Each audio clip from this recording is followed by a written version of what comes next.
اوتوماتيك البطارية نامت منك في اي مكان بعيد عن البيت هتبقى مشكلة، لان انت مش زي زمان تعرف ترمي خيار لو العربية مانيوال وتدور العربية. فانت تعمل ايه؟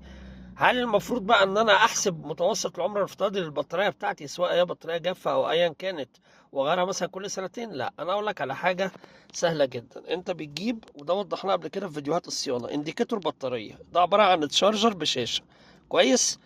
بتحطه في الايه، في الولاعه، هو بيديك الفولت اللي خارج. حضرتك لما بتيجي تعمل كهربة العربيه قبل ما تدور، المفروض ان البطاريه تديك من 11 ونص ل 12، ولما تدور تبتدي ان هي ايه، ترفع معاك الفولت، يوصل معاك لحد 13 ونص 14، كويس؟ لو الارقام اللي مديالك الانديكيتور اقل من كده، بص احنا رفع معانا الكام ل 13، المفروض كمان يرفع ل 13 وشويه. لو الارقام اقل من كده تعرف ان البطاريه عايزه تتغير. تمام.